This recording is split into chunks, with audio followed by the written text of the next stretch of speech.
What's the one thing you regret doing for your wedding day?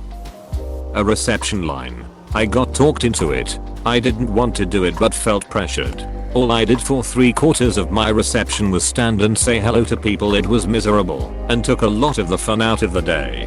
Fucking A. My wife's family insisted on it and I was pretty ambivalent.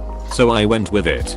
By the time we got done with it, the food was all cold. Guests had started to leave, etc.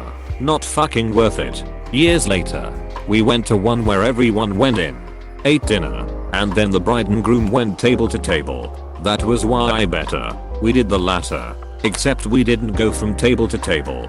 Goddamn antisocial. I think the guests were probably happy about being in and out of the wedding so quickly though. We also didn't do alcohol. So prolonging the wedding would just been weird. Seems like most people's regret can be drilled down into doing what their parents wanted them to do. Reading this thread is making me really glad we didn't have a true wedding. My husband and I always wanted to do courthouse, and apparently I never made that clear to my parents. My in-laws were cool with this, and we told them we would wait till they visited in May, but COVID ruined that, and they told us not to wait on them. My dad though, spent 5 months trying to convince me that my husband had to ask his permission. Said he wouldn't accept it otherwise. Begged us to get married in a church when we are both agnostic and my dad doesn't even attend mass anyways. Just wanted that cause it's what my cousins did. And then begged and pleaded we have a reception so he could have a party like all of my cousins did. I hate attention. Weddings. Parties. All of it. I don't even like drinking outside of my own home. We got married right after lockdown lifted in our state. But I told my parents not to come because our county was still bad and my dad was pissed. Said he would show up anyways. But he never did, thank fuck. It was just us and my friend W. Harlotokafo. Toss. Perfect in my eyes. Yes, I've never understood that nowadays. Most likely, a bride's father already knows the person she plans to marry. What's the point in asking? My dad has 2 daughters. He has flat out said that if some guy ever comes asking for permission, his response will be I don't know. Ask her. Apostrophe. Letting the photographer dictate where we should be for the entire night. Going back I would have told him do all the photo poses you want in the first hour then leave us alone. Also would have had someone walk around with us when we said hi to each table to help us get out of drawn out conversations to make it go faster. I regret not hiring a DJ. It's not only music. They help with the flow of the wedding. Flower toss. First dance. Money dance. Whatever you want. We cut corners where we could, and that was one I regret. I wrote this in another comment. But a good DJ is important. A professional DJ know how to read the crowd and set the mood. You can have a playlist and try running it from a phone. But any DJ knows that no matter how you plan in advance how the audience will react, it never goes that way and you have to quickly switch it up. My DJ was fucking horrible. I chose the cheapest one I could find and my god. Showed up so late my aunt had to go and buy a big speaker so we could do it ourselves. Then when he got there he fought with us guests. Then he played none of the music I asked for until my cousin went up and asked him to stick to the what I had picked. I'm not even overly picky, it was all songs in other languages and really obscure stuff. He then tried to perv on my cousin for the whole wedding after she told him she was married, and he still tries to message her on FB despite that the wedding was an MA and she lives in TN. Letting a homeless guy into our reception venue to use the restroom. Half hour later, he's still in there. A few of my guests chimneyed the door open and found him passed out on heroin. My husband and I went off alone to be married in the woods. No regrets on that. But I regret not going further off trail for the actual vow exchange. A lady on horseback yelled at me that the white thing on your head is scaring my horse. Oh my god. The thing with planning special moments in public spaces is you just can't plan for or control the strangers. Man. We went to spread my mom's ashes in a forested area and some homeless dude joined us right in the middle of tossing asking us what we were doing while we were all crying. Didn't take the hints to leave and followed us back to get a ride into town. Luckily for him, my mom would have found that hilarious, so we did give him the ride. I was outnumbered in that decision. Oh gosh, this reminds me of when I went hiking with my friend. We had hiked to the peak of our walk and were sat eating our lunch. It was really windy as we were pretty high up. A group went a little further across and threw something into the air, and then I felt it land on my face and my sandwiches. My friend Cool as you like said, "I think you're eating granny for lunch." Actually, it's not doing something. My wife's uncle, as our wedding gift, hired the DJ. I wanted to talk to the DJ to make sure that he'd have the songs we wanted. Don't worry about it, he has everything, so I didn't. Don't get me wrong, he did a good job, it's just that he had every song, but the couple that meant something to us. Stuffing cake in my wife's face. No exaggeration. I regret it to this day. One of the traits of a successful marriage is to protect your spouse. With words. With your actions. Protect in this case has the meaning of upholding their dignity, their honor, etc. Shoving cake in their face is not doing any of that, and it's very public. Don't do it. Plus it messed with her makeup. I really wish I hadn't. Open bracket. Oh man. I'm glad you regret it at least. Makeup is so $! Exclamation mark. Also, it's just humiliating to have your new husband do that to you. One of my bosses did that to his new wife. Her lot specifically told him not to, and she started crying and hit him. It was an awkward moment. End. Getting a shitty photographer. My mom recommended someone from her church. As we are taking pre-wedding pictures, part of the wedding picture package, I asked him during one of the breaks what got him into photography. He answered it's just something to do while I try to open my restaurant. That should be the red flag. Same here, and it sucks. It's hard to find someone decent that doesn't cost thousands of dollars. I opted for a $200 family friend and regret it to this day. Not eloping. Our wedding was relatively small and inexpensive, less than $10K, less than 60 guests, but we could have spent that money on a sweet beach elopement and doubled up our honeymoon to be 2 weeks. I also regret not eloping, and I'm relieved to see others do too. Neither of us was really into having a wedding, but we caved to family pressure and FOMO. Parts of it were fun, but lots were awkward and stressful, and I think it was obvious that our hearts weren't in it. Agreed. My husband and I got married at the city clerk's office in Manhattan a few months before our wedding for health insurance purposes, and honestly I enjoyed it so much more than the real wedding. It was a Friday and we took the day off work. Got married in the morning.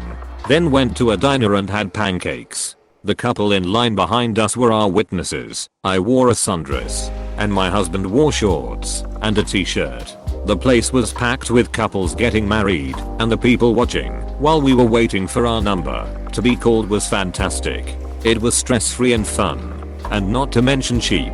If I had it to do over again, I would just have done that. In all honesty, I regret dancing so much. We danced so much. We forgot to go around to individually thank everyone for coming. They all came to us on the dance floor to say hello. 10/10 still dancing. I was a guest at a wedding where the bride and groom were glued to the dance floor, and I was so happy they were having fun and enjoying their day. Weddings are so often about what you're supposed to do, when really it should be your day to celebrate as you see fit. I agree. I dislike the idea that the couple must go from table to table. Like, I feel uncomfortable talking with people like that in general. I'm an introvert.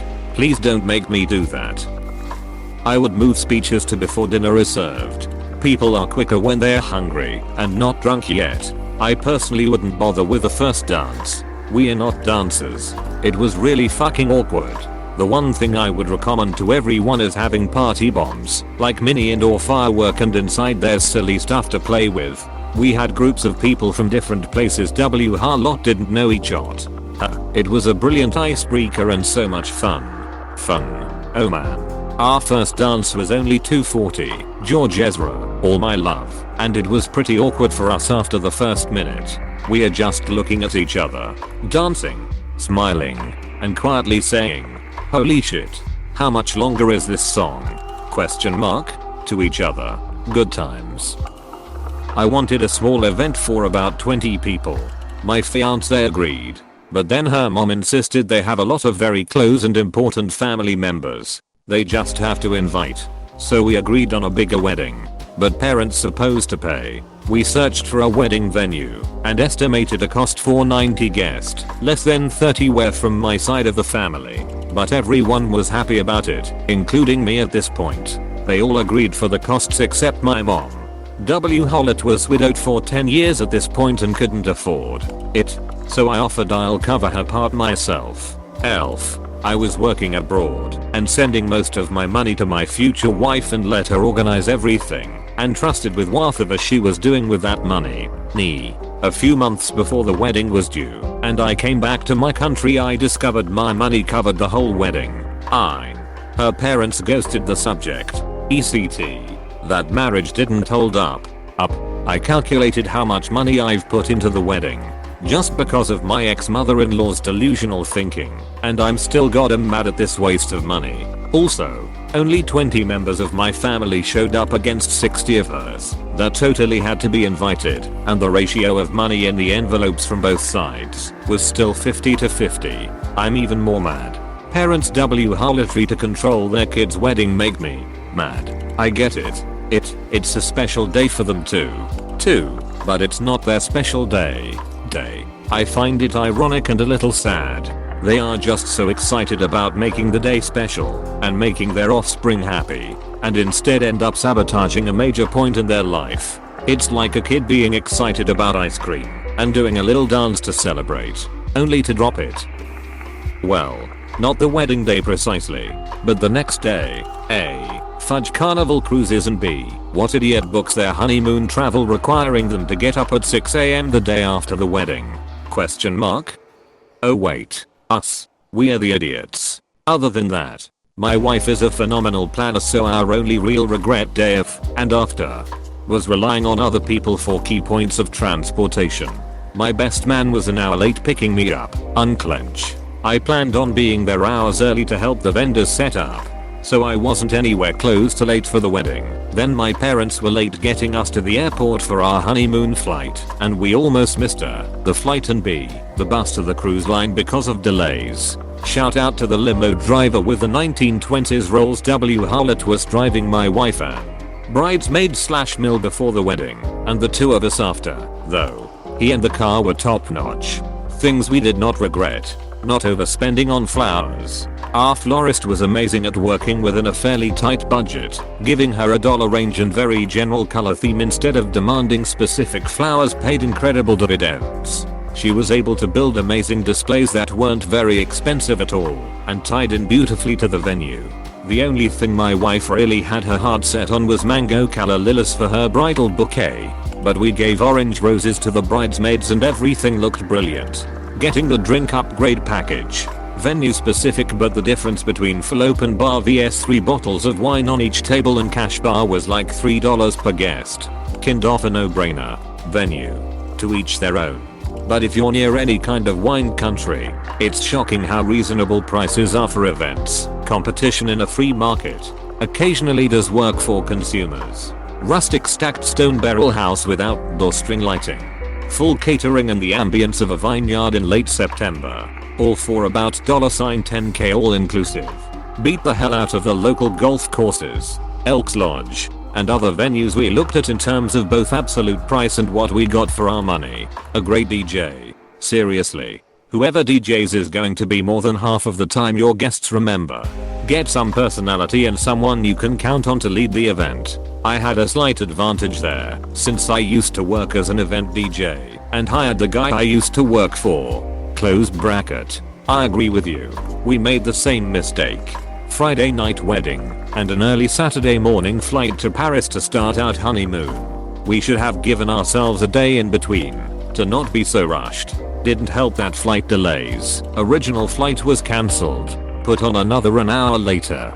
Then some owned luggage was loaded onto the flight, but they didn't board. So the luggage had to be located and removed, caused us to miss our original connecting flight. And while we were able to scramble for a new flight, our bags arrived in Paris a day after we did.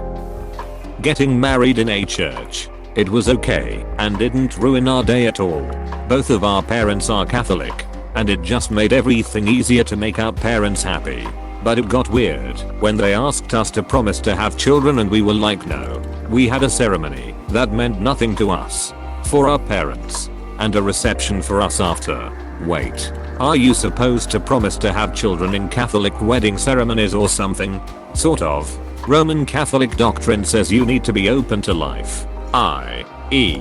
okay having kids if it happens. Their doctrine also says not to have abortions or use contraception. They also say that if your spouse isn't okay with this when you get married, it's grounds to annul the marriage if you want to, because they think it's so important. They make both spouses promise that, yes, they're open to life. Apostrophe. Spending $10,000 on other people to get drunk. That's why I try to drink as much as I can, so the bride and groom gets their money's worth. For me, I'm not drunk. I'm being economical. Please click subscribe if you enjoyed this video.